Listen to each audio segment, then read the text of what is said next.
topics and opinions expressed in the following show are solely those of the hosts and their guests and not those of W4CY Radio, its employees, or affiliates. We make no recommendations or endorsements for radio show programs, services, or products mentioned on air or on our web. No liability, explicit or implied, shall be extended to W4CY Radio or its employees or affiliates. Any questions or comments should be directed to those show hosts. Thank you for choosing W4CY Radio.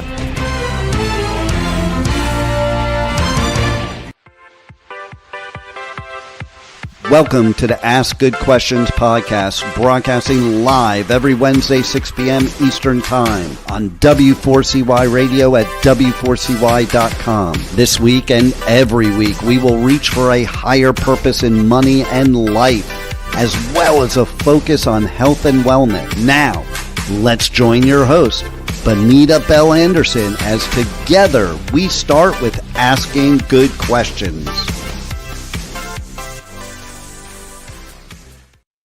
Hello, this is your host, Bonita Bell Anderson, and welcome to the Ask Good Questions podcast. We are so excited that you're here today. We have an extra special guest, someone that I've known now for a while, and I've been watching her progress. She's also in the financial industry. Her name is Marie Swift, and I would love to invite her to the proverbial podcast stage right now. Hello, hello. Hello, hello. I'm so glad you're here. I've been looking forward to this conversation because I feel like this is going to be such an important topic that everyone needs to be thinking about and hear about. So I'm going to read this little ditty about you, and then we'll get into our discussion. All right? Sounds good. Okay. Well, here's a little short bio about Marie. Our guest today is Marie Swift, founder and CEO of Impact Communications. Well known for her expertise in the financial services industry, and I want to tell you, this girl gets around. Marie joins us today in a deeply personal capacity. She'll be sharing her family's experience navigating the complexities of elder care, sudden spousal change, and the challenging dynamics that emerged when her mother became suddenly single under unexpected and difficult circumstances. Marie will bring a unique perspective, blending her professional understanding of financial matters with the raw emotional realities of family crisis, and will share valuable lessons learned about asking the right questions in times of immense stress and change. So, have you got any beginning thoughts that you'd like to begin with? Well, as I thought about this conversation today, Bonnie, I was nervous. I'm a professional communicator. I do marketing and PR for a living. I've done it for a very long time. I coach people on how to be articulate and gracious and graceful under pressure. But this is, as you said, a very deeply personal and vulnerable matter for me. And it is a little raw. I just got back 2 days ago from an unexpected respite care visit to help my sister. Bless her heart. She is just a saint. My sister is now the primary caregiver for my mother, and we're going to talk about that. But my initial thinking is that life comes at you in unexpected ways, and I'm a better person for the journey, but it has been hard. Yeah. I have got many examples in my family, including my mother and my sister and my brother. Yeah, I'm with you. Well, can you take us back? Let's begin here. Can you take us back when you first realized that your mother was going to need care?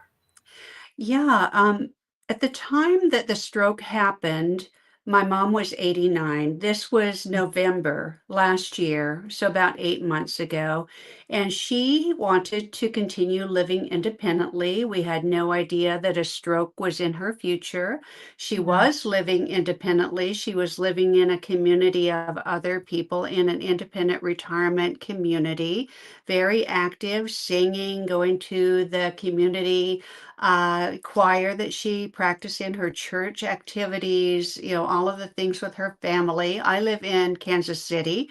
My sister lives in Idaho. My mom lives in Utah. And we have three brothers who are in Colorado and California. Yeah. So when my mom decided that her left hand was bothering her with carpal tunnel, and she wanted to continue to play the piano, one of the loves of her life. Mhm. She thought, well, carpal tunnel surgery will take care of that. Well, as a result of getting ready for that surgery and taking her off her medication, some of her blood thinners, she actually, a stroke happened because of that.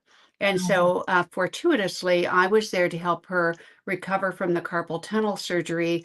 But when I woke up that morning, it was as if there was a voice jarring me out of my air mattress in the living room. It said, Marie, Marie, get up. And it was a man's voice. And I could guess that maybe it was a divine calling for me to wake up and to check on my mother. And she was in her bed, uh, just a short distance from me. And it's hard to hear over some of the medical devices like oxygen machines. But yeah. I went and she was having a stroke. And it took me a minute to realize that she was having what they call a waking stroke, where you wake up and it's very scary. You're having a stroke as you come out of sleep. So those were the moments where everything changed. I had come in for a 3-day visit to keep my mom company while she recovered from what should have been minor surgery. And Mhm. instead, this complication meant that she would have long-term medical care needs. Wow. Well, how did that sudden change impact her? I mean, emotionally and physically, it must have been. I mean, I always joke about this. It's like, this is never going to happen to you and me, right? We're not gonna. I can only imagine, because you and I are both strong, independent women, and I'm guessing that your mom was probably a strong, independent woman, right? My mom taught us all how to ATV ride, and she would rev her engine, look over her shoulder, and say, "Eat my dust," as she would race away and leave us behind in her dust. So she taught us how to be strong, independent people. And so, as a single mother raising five rather rambunctious children, me being the oldest of the five, she led the example of being independent, being self reliant, having that good pioneering spirit, and put your shoulder to the wheel and do what you need to do, and just suck it up, buttercup, and no crybabies allowed. So my mom was like that. She was tender, she was sweet, but she knew how to get stuff done, and that's how she raised her kids. And I am a credit to her, I hope, and I hope to continue to make her proud throughout the rest of my life and beyond. So yes, my mom was independent, living independently at age 89. She moved to the retirement village because she was forced out of her home when her husband became significantly ill with dementia, like the bad kind of dementia that feels like Alzheimer's, but they don't call it that, where there was a lot of aggression. And bless his heart, he was a sweet gentleman for most of their 18-year marriage. But towards the end, he was not himself. And so that blended family, the other siblings said, asked that she leave the home with 3 days' notice, asked that she take her things immediately with 3 days' notice, because she was no longer needed in the caregiver capacity. And so with 3 days' notice, we moved her out of that home where she'd lived with her husband for 18 years and moved her to the independent residential community, where she had quite a bit of adjustments. So she wasn't quite single at that point because her husband was still Yeah. alive. And yet he was not the man that she married, where they had so many good years together. And so we had to recuperate from that wound, those hardships, all of that financial hardship and the adjustment emotionally and mentally from that. And then 18 months later, the stroke. So that's a lot. Well, did it make her, was she angry, or how Yes. did? Yes, the situation with the blended family, she was angry, she was sad, she was confused, she felt jilted, she felt thrown out. We were all angry, confused, and there was there were conversations with attorneys and clergy and other people, therapists, to help us through this. But at the end of the day, the daughters of her husband moved him to a memory care center, and we were forced to move our mother to independent living when she could have and wanted to stay in their family home. Yeah. Well, what were the most immediate challenges for you? Well, so during the time of transition from the marriage unraveling due to the dementia and the blended family complications, there were a lot of challenges supporting mom. So my sister and I were able to be there for mom to support her through all of that and the decision making that had to occur. But she did eventually get settled and was relatively happy in the independent living environment where she made new friends and so forth. So there were a lot of immediate challenges and needs to be there with mom, but nothing like the journey that unfolded when she had her stroke in November. Yeah. Well, I'm just wondering from because we're both financial professionals, but from your perspective, and I think this is really unique because since you're in the financial industry, what are some of the biggest surprises or blind spots that you think that you encountered with this? Yeah. So I had no idea how Medicare works. And my mom has a Medicare Advantage plan, and she also has a secondary Medicare gap policy. Now, that may sound unusual, but my mom was working at Utah Valley Hospital for so many years, and they had this wonderful retiree benefit where she had a gap policy to fill the bills, the medical bills that came along that the Advantage plan wouldn't pay. So we had relatively few financial worries as long as we fought the insurance system. And so what we found is that the insurance system for people of a certain age with a certain prognosis is geared towards discharging them. And we had to use some pretty tough positioning to advocate for our mother who said she wanted to live. She wasn't done living. She had more life to live. She had more stories to tell. So we had to really work hard, my sister and I, to figure out a way to convince the two insurance carriers, if you will, or the different divisions to work together to create a plan and not to discharge our mother prematurely. We also found that some of the medical facilities, such as the skilled nursing centers and the stroke centers that we were encountering, that they were ready to push her out and give up on her. And so we advocated for her financially and also with medical care, even in the face of medical providers telling us to give up. Yeah. I'm thinking about my sister. When my sister had this horrendous autoimmune things that went on for her, we finally ended up taking her home from the facility where we had her and having a whole huge long roundabout thing with different members of the family helping care, as well as like 2 or 3 nurses. But my sister, I'm just thinking about what the patient thinks about. My sister looked at me one day when I was caring for her, and she says, "I never thought this would happen." Yeah. And I was like, I never thought this would happen either, and so you just, as much as, we have both, had all these years in the financial industry, but there's nothing that quite prepares you for that individual personal experience that was happening to you, right? Yeah. Once our mother got through the acute care from the emergency room up to the stroke unit at Utah Valley Hospital and into the elite rehab where they put her on a feeding tube, and that was pretty hard to watch. Told her that she wouldn't walk again, eat again, talk again, give up, all of that. We advocated for her care, and we kept asking her, "Mom, is this what you want?" And she said she wanted to continue on. But to see your hero, your mother, go through this and the the frailty of life and the human Yeah. condition. It's really eye-opening when you see all of that. And, there's a lot of humility that comes into the equation from not just that hospital experience, but into a skilled nursing center where they said she needs to go to a nursing home. And we said, not going to happen, not in our DNA. We don't do that in our family. Yeah. So if you fast forward from the skilled nursing center where they said, give up, you've done all you can.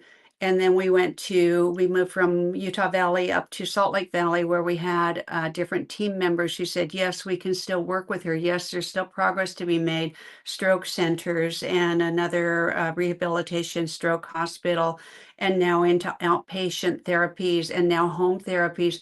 She is talking, she is singing, she is walking with a walker. She is telling her stories. She still needs a 24/7 companion, but that's okay. There's still good life to live. And that journey is priceless. The moments that we've shared, the mother-daughter experiences, the prayers, the fasting, the family circles, it has changed me profoundly about what it means to be a human being. So basically, what I think I'm hearing you say is don't give up, do what you know is right. And and I'm thinking from a financial perspective, what would you tell our listeners? What should they have in place? What financial documents or arrangements do you think would be most helpful with something like this? Fortunately for us, our mother has been a planner. She had been a single mom raising the five of us for so long. She did have a second marriage where he passed away, and then she remarried into this third marriage. And then you heard the story about how that unraveled. But mom had always been independent, and so she had a will, she had a trust. She'd been preparing my sister and I to take over her finances and her logistics and what to do with the family home when it came time to sell, how to divvy things up, where her bank accounts were, where her keys were, meeting her financial advisor, going to the CPA. So we've been doing this like a rehearsal for what happens to mom. What do we do if something happens to mom? But we didn't expect it to happen because of a stroke. We Yeah. expected because her pacemaker would give out after a certain Yeah. number of years. And so we had done all of these things, but I would say to those who don't have those things, if you don't have those things in place and you're also having to manage the medical and emotional side of things and the logistics, man, you are in trouble. So Yeah. thankfully for us, I mean, it was a horrible journey, but a wonderful journey in so many ways. But we didn't have to worry about where are the keys? What do we do about the renters? How do we manage the taxes and the finances? What do you think you learned about the elder care system? Whether that's legal or medical or housing that you wish more families knew. Have a plan. Know ahead what the contingencies might or might not be. We never expected this to happen. So while Yeah. we've been good planners, we didn't expect that mom would have a sudden need to move from her home to an independent living center, from an independent living center into assisted or home care 24/7. So just think through those scenarios and beyond the financials and the logistics, like what could happen and how could you be prepared for that? At least thinking through your options ahead of time. Right. Do you feel like what are the moments that come to mind that you feel like the system failed you and failed your family and failed your mother most particularly? We slept by our mother's bed. My sister and I took turns 24/7. We were with her. And not that we didn't trust the medical care. We were in some of the best facilities in Utah Valley and Salt Lake Valley, but we saw that mistakes were made and that people who are in a condition where they can't advocate for themselves, they need people there to advocate. So Yeah. it's not a failure so much as just a weak spot in the way care gets delivered, and that people are, even medical professionals, make mistakes and make bad judgment calls. So I would say that the failure, what the chinks that we saw were incompetencies from time to time and just people saying give up. But that's not what we're going to do. The family continue to advocate for her and to, make the care better for her, because the days that she has ahead, they may not be as many as she would like, but we think she has another several good years left, Yeah, and we're going but to you want make the them to be best as, of them. yeah, you want it to be the best that it can be. Yeah. Well, Yeah. do you feel like have there been instances where you had to balance honoring your mother's wishes with making critical decisions on her behalf? I mean, are you, so I know from my personal experience where like my sister would say, I don't want you to be here. You can go. You need to go away. But I knew that I was going to stay there. So how did you ever, do you have something that comes to mind when thinking about balancing what their wishes are with what needs to happen? I remember when we moved mom out of her independent living apartment up to an Airbnb to be closer to her therapies, that she sat on the bed and she was having a moment of despair. And she said, "Just take me to the nursing home. I don't Mm. want to be a burden anymore for you girls." And we Oh, sat side by side with her and we hugged her. And I felt to say to her, "Mom, you don't belong there. You don't belong in a nursing home. We will work our way through this." So her wish in that moment was out of despair, not to be a burden on us.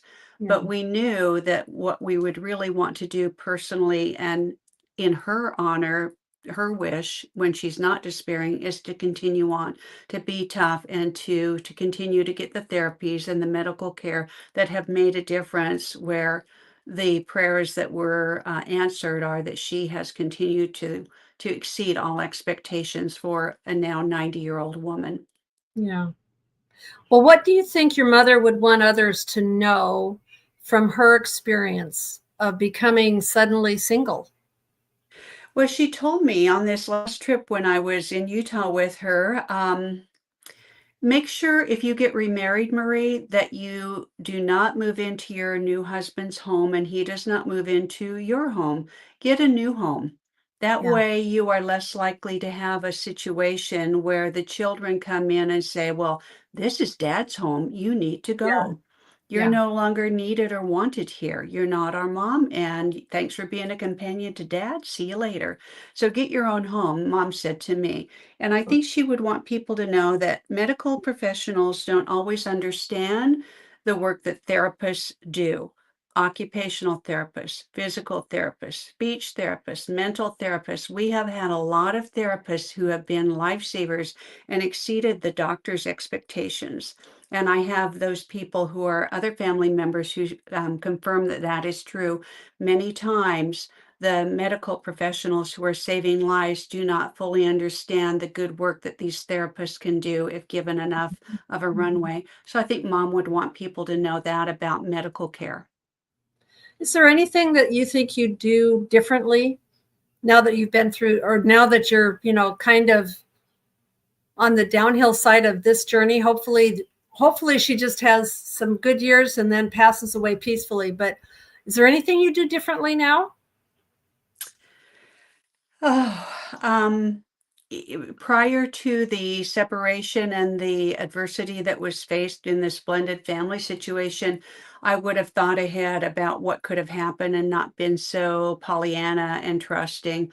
I would have Yeah. started thinking about those possible scenarios as life went on and what could have happened. And I would have asked a better question. I would have said, "Why are you doing this?" And Yeah. I didn't. I should Yeah. have delved into why the other family was pushing in the direction that they were and why what seemed like such cruelties occurred. I would have um, found a way to take more time for myself to recharge my batteries. There was a time where my sister and I, after 4 months with seeming like, when is this going to end, sleeping by mom's bed 24/7, taking turns, I would have found a better way to recharge my batteries. I would have found a better way for my sister to get respite care. But when you're in those moments and you don't think you can leave, you just stick around and you suck it up and you do what you need to do. Yeah. Yeah, but that is a very good point, because if your health fails, then you're not any good to anybody. And that's a sobering thing, that you have to take care of yourself so that you can Absolutely. continue on. Yeah. Wow. Well, what's one powerful question that people should ask themselves or their loved ones today before a crisis hits? What do you think is, if somebody's saying, oh, we're not there yet, but it might come someday, what's that one powerful question people should ask? Whew. How far do you want to go? What kind of heroics? My mom had an NDA, or excuse me, a do not resuscitate. So I got the Yeah. initials wrong. NDA is another thing, right? But she, Yeah. in the moment, she decided that that was no longer what she wanted to do. It wasn't resuscitation, but it was sustenance. It was the feeding tube that she accepted. It wasn't intubation to breathe, but it was sustenance to give her time to see if she could make it. So think about that. Would you really want a feeding tube? Google it and see what happens when you get a feeding tube. And there are a couple kinds. And it was, would you want to do that? And could you change your mind in the moment and think through those medical what ifs? Life happens to us all, whether it's a stroke or something else. So, think through those possibilities and really talk with your family so that they're clear about what your wishes are, and then figure it out in the moment. Of course, there needs to be adjustments, but then try to stick to the guidelines of the person or what you would want. Right. I think, my experience in the last 25 years helping people get their wills and doing all that, a lot of times people they just don't want to deal with it. And they're just saying, oh, that'll never happen to me.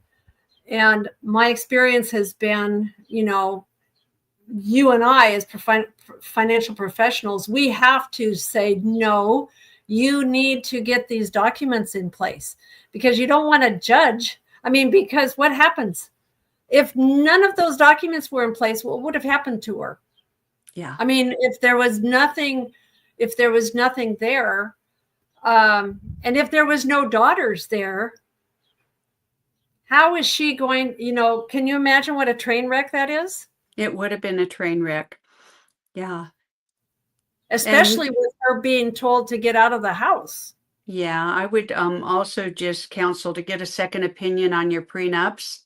Yes. Yeah, absolutely. Wow. Well, our time is gone. Can you believe it? I feel like we could go on and talk about stories and everything that happen with this sort of thing. But I think we've covered a lot of the important things that need to be thought about. And what would you like to kind of sum up this discussion with? Parting thought. It's hard to sum it up in one thought, but to thine own self be true. And myself said, Mom wants to live. I'm going to do everything to fight with her as long as she wants to fight. So that was true for me. That was true for my sister, and for all of you who are listening or watching. To thine own self be true, and to your loved ones be true. Mm-hmm. It's really the most loving thing you can do, isn't it?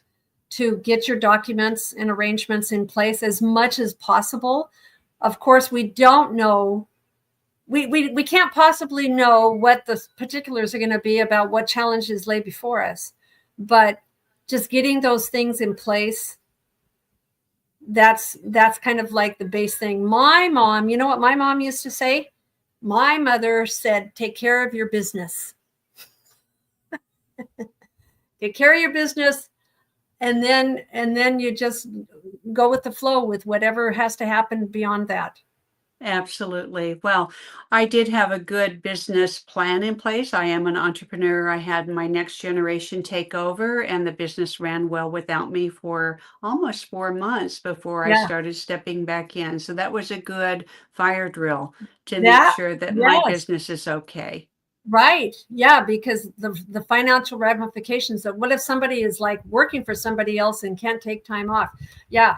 There's lots and lots of things. It's so you have to go, okay, what's the plan A? What's the plan B? What if this happened? What if anything happened? You can just say, well, what about taking time off and things like that? So this is kind of just like an over the treetops look at doing some planning and making arrangements for especially the many, many, many people out there that are looking at, I'm probably going to be having to do some care of parents someday. And so, Marie, thank you so much for being with us today. This is such an important topic. I will have your information available for people to contact you if someone wants to follow up and ask some more questions from you. Thank you, Bonnie. So with that, we'll say adios. Thank you so much for joining us on the Ask Good Questions podcast. Today's episode is over, but we did ask good questions again, didn't we? Don't miss out as we broadcast live every Wednesday, 6 p.m. Eastern Time on W4CY Radio at W4CY.com. Join Benita Bell Anderson next week for more conversations with experts on finances, retirement, behavioral finance issues, health and wellness, and more. Until then, remember to ask good questions.